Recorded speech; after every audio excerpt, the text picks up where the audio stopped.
প্রত্যেক দিনে তো তোমাদের সাথে একটা মর্নিং রুটিনই শেয়ার করে থাকি। তো আজকে ভাবলাম যে একদিন আমি তখন দিনের বেলা সকালবেলা মর্নিং রুটিনটা আর শ্যুট করিনি, তো ভাবলাম আজকে রাত থেকে রাত বলতে সন্ধ্যেবেলা থেকেই তোমাদের জন্য শ্যুট করে নিই আর ব্লগটা স্টার্ট করি। তো দেখো আমি সন্ধ্যে থেকেই আমার ব্লগটা স্টার্ট করে নিয়েছি। পুজো টুজো দেওয়া শেষ, দেখেই বুঝতে পারছো যে আমি পুজোর বাসন মাজতে ব্যালকনিতে নিয়ে চলে এসেছি। আর তোমাদেরকে আমি আমার আরেকটা ব্লগেও বলেছি যে তুলসী গাছটা এখানে নিয়ে এটা আমি ছাদে নিয়ে গেছি, কারণ এখন তো ঝড় বৃষ্টি হওয়ার দিন, তো কখন বাতাস এসে আবার আমার ব্যালকনি থেকে ফেলে দেয়। আর আমার ব্যালকনিতে দেখতে পাচ্ছ পুরোটা ফাঁকা, কিছু নেই, তো এটা পড়ে যাওয়ার সম্ভাবনা বেশি। আর 2-3 বার পড়েও গেছিলো, তো এখানে আর রাখিনি, ভয় লাগে যদি নষ্ট হয়ে যায় এজন্য।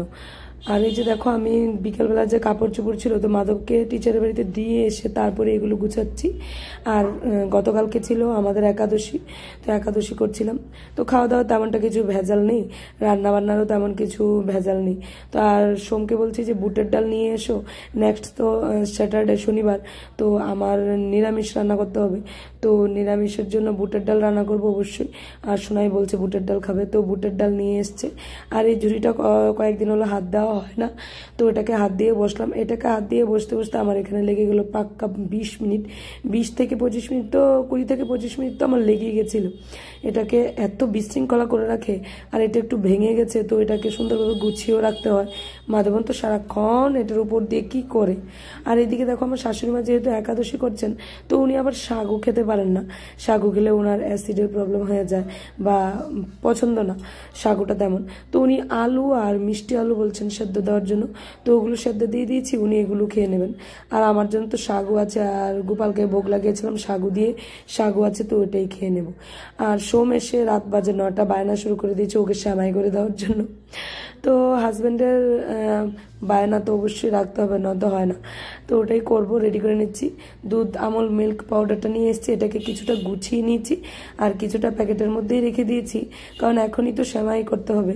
আর সেমাইটা এখন প্যাকেটের সেমাই আনি না, খোলা সেমাই নিয়ে এসছে, তো এটাকে আমি একটা ডিবিতে রেখে দিচ্ছি।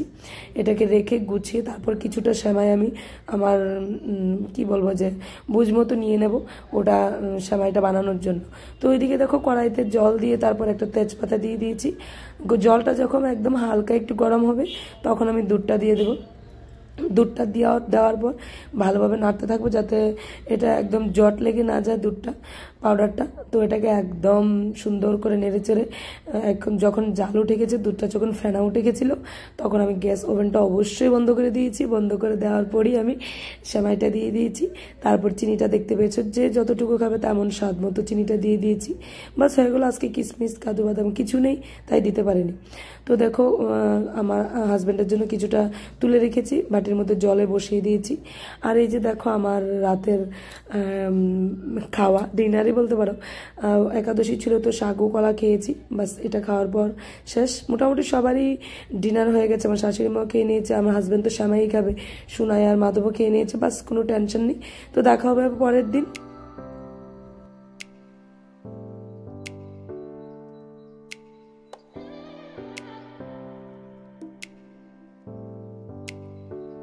তো গুড মর্নিং এভরিওয়ান, আজকে হলো স্যাটারডে, তো আমাদের আজকে ভেজ রেসিপি। তো আমি খুব খুশি যেহেতু ভেজ রেসিপি হবে। আর সকালবেলা স্নান দান করে পুজো টুজো দিয়ে ফেলেছি, আর এখানে চলে এসেছি। পুজো টুজো দেওয়ার পর চাটা নিয়ে চলে এলাম আমার বেডরুমে, বাস বসে এখন একদম রিল্যাক্স ফিল করে চা খাবো। আর চা আর মুড়ি খাচ্ছি আজকে। তো সিঁদুর পরা হয়নি, আর এখন যা গরম পড়েছে যে ক্রিম লোশন মাখবো, তা এখন মাখি না, রাত্রিবেলায় মাখি, যখন ঘুমোতে যাব তখনই এসি চালিয়ে মেখে নিই, বাস সকালবেলা আর কিছুই ব্যবহার করি না। আর দেখো যতবারই দেখে দিই ফ্রন্ট ক্যামেরা দিই এই ফটোটা বাঁকাই হয়ে যায়। তো রান্নাঘরে চলে গেলাম, ডাইনিং টেবিলটাকে আগে মুছে নেব। রাত্রিবেলা মুছে পরিষ্কার করে রাখি, তবুও আবার একটু সকালবেলা মুছতে হয়, এটা আমার মুছতেই হয়, কারণ রাত্রিবেলা আরশোলা ঘুরে, তো এই জন্য মুছে পরিষ্কার করে নেব টেবিলটাকে। তারপর রান্নাঘরে যাব। চা যেহেতু হয়ে গেছে, তো আজকে কি কি রান্না করা হবে ওটা কাল রাতেই সব সেট করা হয়ে গেছে, মাইন্ড সেট করে নিয়েছি। তেল নেই, তো তেলটা নিয়ে নিচ্ছি। তো কি কি রান্না করব বাস তোমরা দেখবে, আশা করি তোমাদের ভালো লাগবে, দেখতে থাকো। তো তেলটা ঢেলে নেওয়ার পর আমি প্রথমেই রান্না করবো। আমার শাশুড়ি মা ওইদিকে আমাকে সব কেটে দিচ্ছিলেন, তো কিছু বাসন ছিল, চায়ের বাসন, তো এগুলোকে মেজে পরিষ্কার করে নিলাম। এগুলো রেখে তারপর রান্নাঘরে রান্নাবান্না শুরু করে দেবো। ওইদিকে রাইস কুকারে বসিয়ে দেওয়া হয়েছে সকালবেলা। আর আজকে রান্না করবো বুটের ডাল। যেহেতু তোমরা দেখেছিলে কাল রাতে বুটের ডাল নিয়ে এসেছিল আমার হাজব্যান্ড, তো বুটের ডাল রান্না করবো। অনেক দিন ধরে শোনাই বলছিল যে বুটের ডাল খাবে, তো ওর জন্য বুটের ডালটা রান্না করবো আজকে আমি। আর চলে গেলাম একটু প্রেসার কুকারে বুটের ডালটা বসিয়ে, রাইস কুকারে যেহেতু রাইস বসিয়েছি। আমি হোয়াইট কালারের একটা ড্রেস পরেছিলাম, তো ভাবলাম রান্না করার সময় এটাতে তেলে যদি ছিটে পড়ে যায় তাহলে নোংরা হয়ে যাবে, তো ড্রেসটা একটু চেঞ্জ করে নিলাম। আর ওদিকে দেখো মাধবন একদম বিভোর ঘুমে, তো ওকে আগে তুলে নেব, তুলে ওকে খাইয়ে তারপর ওকে খেলনা দিয়ে বসিয়ে রান্নাঘরে যাব। নয়তো রান্নার মাঝখান দিয়ে এসে ওকে তুলতে খাওয়াতে প্রচণ্ড একটা প্রবলেম হয়ে যায়। হয়তোবা তরকারি সম্বার পড়ে যায়, নয়তোবা কোনো সবজি পুড়ে যায়। তো বিছানাটাকে ভালোভাবে গুছিয়ে, একটু ডাস্টিংয়ের কাজ ছিল, অনেকদিন ধরে এই জায়গাটা মুছি না, তো এটা একটু মুছে নেব। হাতের সামনে থাকে তো বারবার মুছে নিই, নয়তো অপরিষ্কার হয়ে থাকে। তো প্রত্যেকদিন যদি না পারে 2 থেকে 3 বার যদি মুছি, সপ্তাহে 2 থেকে 3 দিন যদি মুছি তাহলে পরিষ্কার থাকে, প্রত্যেক দিন আর হাত দিতে হয় না। তো এই জায়গাটাকে পরিষ্কার করে মুছে নিয়ে বিছানাটাকে ভালোভাবে তুলে নেব। তারপর মাধবকে ব্রাশ করিয়ে ফ্রেশন আপ করিয়ে একটু ব্রেকফাস্ট করিয়ে নিচ্ছি। ব্রেকফাস্ট করিয়ে তারপর আবার রান্নাঘরে চলে যাব। রান্নাঘরে কাজকর্মে আবার হাত দিতে হবে, তাড়াতাড়ি টাইম মতো রান্না করতে হবে। আর মাধবকে আজকে স্কুলে পাঠাইনি, তো তেমন তাড়াহুড়া নেই, কিন্তু যা গরম পড়েছে সকাল সকাল রান্নাটা কমপ্লিট করলেই ভালো। তো সয়াবিন দিয়ে, পটল দিয়ে, আলু দিয়ে রান্না করব, কিন্তু এটা একটু অন্যরকম করে রান্না করব। একটু টক দই আছে, তো টক দই দিয়ে রান্না করব। আর ওইদিকে দেখো বুটের ডালটা সিটি পড়ে গেছে, তো এটা হয়ে গেছে, এটাকে এখন সম্বার দিয়ে নেব। আর এইদিকে কড়াই আবার বসিয়ে দিয়েছি, কড়াইতে তেজপাতা দিয়ে দেবো আর শুকনো লঙ্কা দিয়ে দেবো। তেজপাতা, শুকনো লঙ্কা আর 5 ফোড়ন দিয়ে দেবো। আমার শাশুড়িমা বলছে যে 5 ফোড়ন দিতে, তো 5 ফোড়ন দেবো। আমি আবার একটু আদা গ্রেট করে নিয়েছি, একটু ধনে গুঁড়ো দেবো, একটু জিরে গুঁড়ো দেবো। বাস এগুলো দিয়ে রান্না করে নেব। যদিও বুটের ডালের মধ্যে সমস্ত মশলাই লাগে, আদা, জিরে, ধনে, কাঁচা লঙ্কা সব কিছু লাগে, দারচিনি, এলাচি। আজকে নর্মালভাবে রান্না করছি, কারণ তাড়াতাড়ি করে রান্না করছি। নারকেল নেই তো তেমন এত একটা ইচ্ছেও নেই যে এত ভালোভাবে সব কিছু মশলা দিয়ে রান্না করব, তো মোটামুটি করে করছি। তো দিয়ে দিলাম দেখো। আর এটার মধ্যে বেশিরভাগ সর্ষে ছিল, তো সর্ষেটা এজন্য দেখছিলে যে ছিটে ছিটে পড়ছিল। আর এটা নামানোর পর আমি কড়াইয়ে তেল দিয়ে, তেলটা গরম করার পর আমি এখানে কিছু বাদাম দিয়ে দিয়েছি, বাদামগুলি ভেজে নেব। বাদাম দিয়ে আজকে ঢেঁকি শাক রান্না করব, কারণ সিমের বিচি দিয়ে তো করি, তো আজকে ভাবছি যে যেহেতু 5 ফোড়ন দিয়ে ঢেঁকি শাকটা করা হবে, তো এটার মধ্যে বাদামটা দেবো। আমি বাদামটা ভেজে নিয়েছি তেলের মধ্যে। আর এদিকে ঢেঁকি শাকটা এখনও কাটা হয়নি যেহেতু, তো আমি ভাবলাম পটলটা কাটা হয়েছে, তো পটলটা আগে আমি ভেজে নিই। তো পটলটা ভেজে পটলটা কড়াইয়ে বসিয়ে ওই সাইডের ওভেনে বসিয়ে দিয়েছি, একদম আঁচটা কমিয়ে। আর এদিকে ঢেঁকি শাকটা বসিয়ে দিলাম, শুকনো লঙ্কা, 5 ফোড়ন সম্বার দিয়ে ঢেঁকি শাক দিয়ে দিয়েছি। বাস এখন একদম গ্যাসের আঁচটা কমিয়ে রাখলে আস্তে আস্তে সেদ্ধ হয়ে যাবে। বাস নামানোর আগে অবশ্যই একটু লবণ হলুদ দিয়ে দেবো। আর নামানোর আগে যে বাদামগুলো ভেজে রেখেছিলাম এগুলোকে একটু থেতু করে বা ক্রাশ করে দিয়ে দেবো, বাস হয়ে যাবে। ঢেঁকি শাক রান্না করতে তেমন কোনো পরিশ্রম নেই। আর ঢেঁকি শাক বসানোর উপর যা একটা স্মেল আসছিল না, দারুণ একটা ফ্লেভার আসছিল, খুব ভালো লাগে, আমার ঘরে সবাই ভালোবাসে। তো ওইদিকে দেখো সয়াবিন ছিল, সয়াবিনটাকে যে ভিজিয়ে রেখেছিলাম এটাকে ভালোভাবে ভেজে নেব। অল্প তেল দিয়ে ভেজে নিয়েছি, কিন্তু ভালো করে ভাজতে হবে, একদম লাল লাল করে ভেজে নেব। তারপর আলু আছে, আলুটাকেও ভাজতে হবে। আর ওইদিকে দেখো ঢেঁকি শাকটা হয়ে গেছে যেহেতু, তো এটার মধ্যে আমি বাদামটাও দিয়ে দিলাম, বাস নো প্রবলেম, একদম রেডি। তো ঢেঁকি শাক রেডি হয়ে গেল, দেখে নাও তোমরা। কাঁচা লঙ্কা একটা দিয়েছি, ওটা আমি দিইনি, আমার শাশুড়ি মা আগেই কেটে রেখেছিল ঢেঁকি শাকের সাথে, তো বুঝতে পারিনি দিয়ে দিয়েছেন। নয়তো আমি দেই না, মাধবের জন্য একদম দেই না, ও খেতে একটু অসুবিধা হয়। তো আবার চলে আসলাম কড়াইয়ে রেডি করে। তো এখন আলুগুলো ভেজে নেবো। দেখো পটল, আলু, সয়াবিন দিয়ে যে তরকারিটা রান্না করবো, এটার জন্য সয়াবিন ভাজা হলো, পটলটাও মোটামুটি ভাজা হয়ে গেল, আর এখন আলুটাও ভাজা হয়ে গেছে। এখন বাস 5 ফোড়ন দিয়ে দেবো। তো শুকনো লঙ্কা দিয়ে দেবো, সরি শুকনো লঙ্কা দেয়নি আমি, কি বলে এটাকে, তেজপাতা দিয়ে দিয়েছি। আর দিয়ে দেবো জিরে, গোটা জিরে দিয়ে দিয়েছি।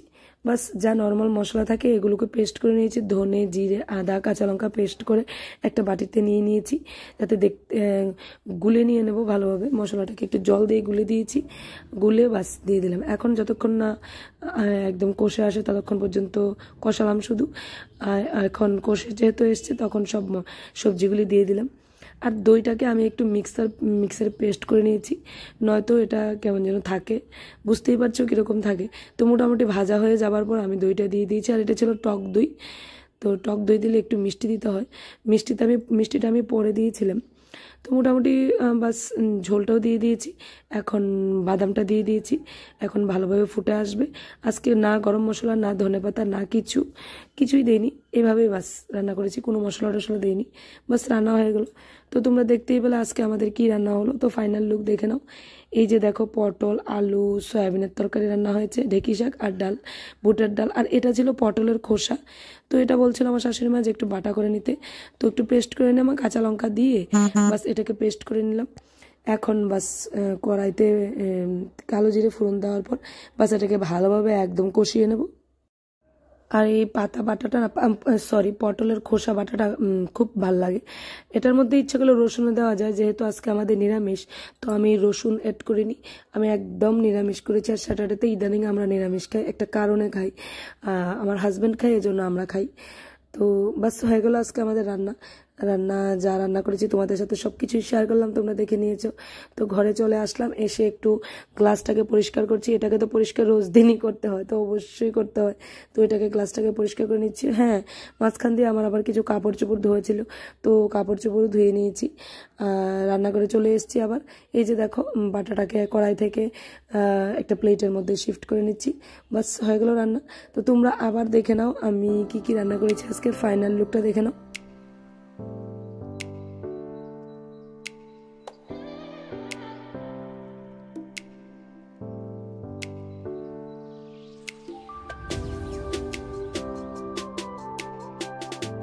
তো রান্না আমাদের শেষ, আর আমি চলে যাচ্ছি ওই ঘরে। ভাবলাম একটু, ওরা কাপড় চোপড় ধুয়ে দিয়েছে, এখন একটু বসবো, কিন্তু বসার টাইম নেই। দেখো, মাধব পুরো বিছানার মধ্যে জুস ফেলে দিয়েছে। তো জুস ফেলে দিয়েছে যেহেতু বেড কাভারটা তো চেঞ্জ করতেই হবে, নয়তো হবে না। তো বেডশিটটা আমি চেঞ্জ করে নিচ্ছি, আর চুলটা একটু আঁচড়ে নিচ্ছি, একদম এলোমেলো হয়ে আছে, তো চুলটা আঁচড়ে নেব। আঁচড়ে নিয়ে তারপর এই যে দেখো আমার ঝুড়িটা, এটার মধ্যে কিছু কাপড় চোপড় ছিল এলোমেলো, তো এগুলোকে একটু গুছিয়ে নিচ্ছি। দেখো, রান্নাঘরে কাজকর্ম শেষ করে রান্নাঘর গুছিয়ে আসার পর না, ঘর যদি অপরিষ্কার থাকে ভালো লাগে না, তো একটু আধটু গুছাতে হয়। এদিকে আমার একটা ফোন চলে এসেছিলো, ফোনে কথা বলতে বলতে আমি সুমির বিছানাটাকে আবার একটু বেড কাভার চেঞ্জ করে নিলাম, পিলো কাভারগুলো একটু চেঞ্জ করে নিলাম, সুন্দরভাবে চেঞ্জ করে বাস গুছিয়ে রেখে দেবো। আর দু ঘরেরই বেডশিট যেহেতু তুলে নিয়েছে, আজকে আর ধোবো না, কাপড় ধোয়া হয়ে গেছে, তো আজকে আর কিছু ধোবো না। আর এনার্জিও হচ্ছে না আমার শরীরে, ইচ্ছে করছে এখন বসি একটু এসির তলে। আর কিন্তু ঘরদোর মোছা আছে, তো ঘরগুলো মুছে নিচ্ছি, আমার শাশুড়ি মার ঘরটাও মুছে নিচ্ছি, আমাদের ঘরগুলো মুছে নিয়েছি। এগুলো মুছার পর বাস আমার মোটামুটি কাজ শেষ হয়ে এসছে। এখন একটু বসবো এক গ্লাস জল নিয়ে, বাস। তো আজকে এই ছিল ব্লগটা, আশা করি তোমাদের ভালো লাগবে। যদি ভালো লেগে থাকে তাহলে তো তোমরা জানোই কি করতে হবে। তো প্লিজ লাইক করে দেবে, কমেন্টস করবে, শেয়ার করবে, আর প্লিজ সাবস্ক্রাইব করতে ভুলবে না, প্লিজ সাবস্ক্রাইব করবে। Bye bye.